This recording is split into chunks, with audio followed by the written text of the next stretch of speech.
Well, good morning slash evening slash afternoon, and welcome to a legal studies teacher reads the news. There's a bit of a toilet paper theme to the articles that I'm looking at today, two in particular, but I'm going to look at just this first one for a preliminary legal studies student. It says Toilet Paper Crisis Shows Value of Citizen Journalism. It's by Alan Sunderland, June 2020.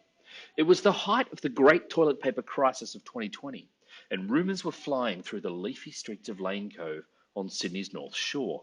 Lane Cove Council had supposedly banned early morning deliveries to supermarkets, and so they couldn't restock their toilet paper supplies each morning. It didn't take long for news to reach Jackie Barker, founder of In the Cove, the beating heart of Lane Cove. In the Cove has a website, Twitter account, Instagram page, email newsletter, and Facebook page, followed by more than 6,500 residents. It provides a mix of news, local information, and suggestions on who unblocks drains. It advises on what the council is up to and publishes links for feedback on controversial developments. It is what a local paper used to be. On this particular day, Barker did what she always does. She contacted the council to check the facts. As soon as she found out the rumour was wrong, she reassured everyone the council was not to blame. Australia has lost more than 100 local newspapers between 2008 and 2018, and that number is growing. Only last month, News Corp announced 92 local papers across the country would stop being printed and would be digital only. Councils that used to regularly see reporters at their meetings and face questions that held them to account now find this is rarely the case. You might imagine, therefore, that having a local outlet like In the Cove, eager to fill the gap, would be welcome to any council committed to accountability and transparency. So what's happening here? We're actually looking at, when it comes to the law, this question of accountability. Who is holding local councils to account?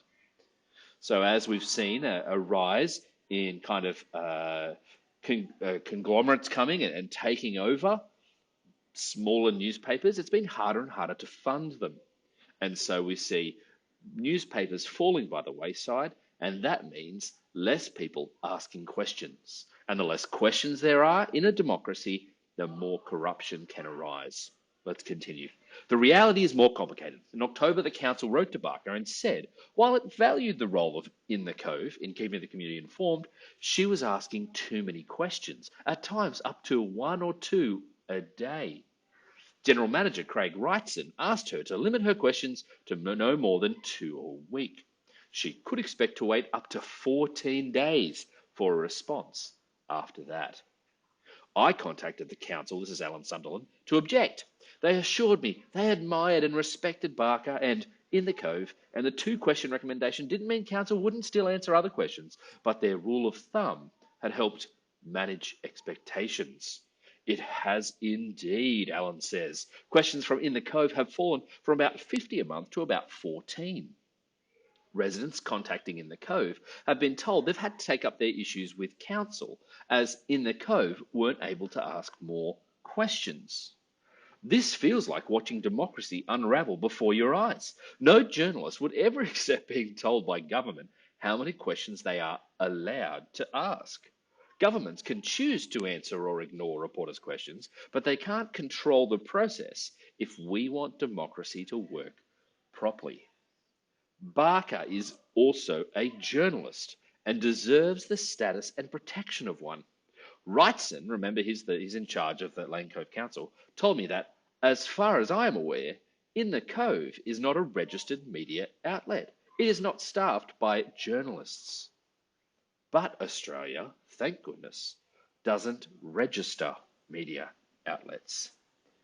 Hyper-local organisations, in other words, they're really just one town, hyper-local organisations like In the Cove are springing up around the world as media business models collapse.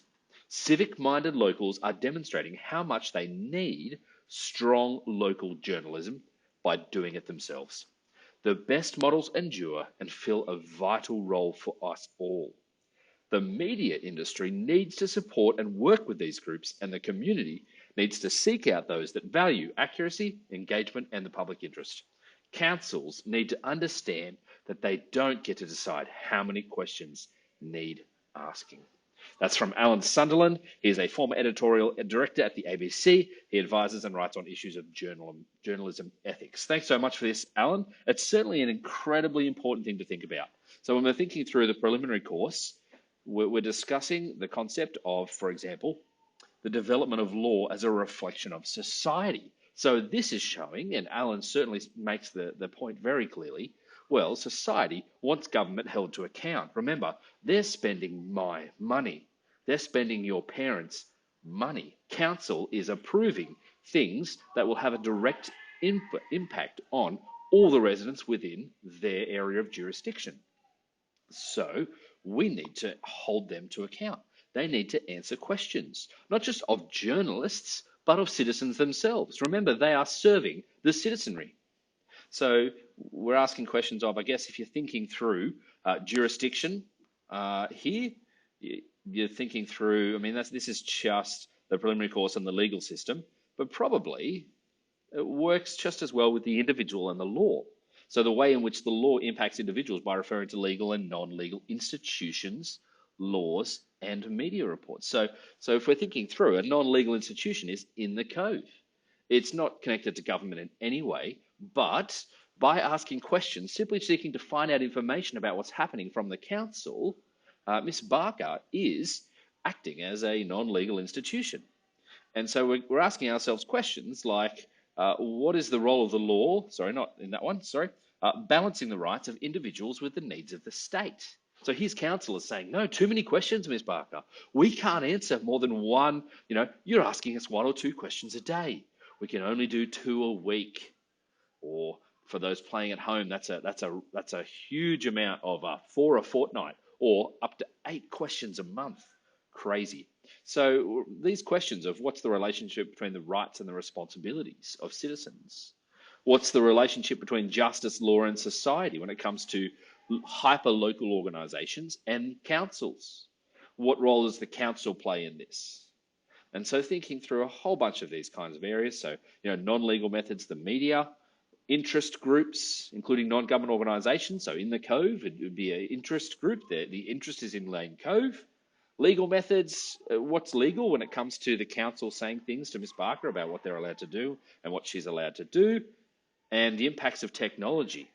So having a think through this, the only way in the Cove works is through social media. Ms. Barker is not going to ask the council something, type it on a piece of paper, print it on her local printer, and give it to 6,500 people. She's not going to do a leaflet drop.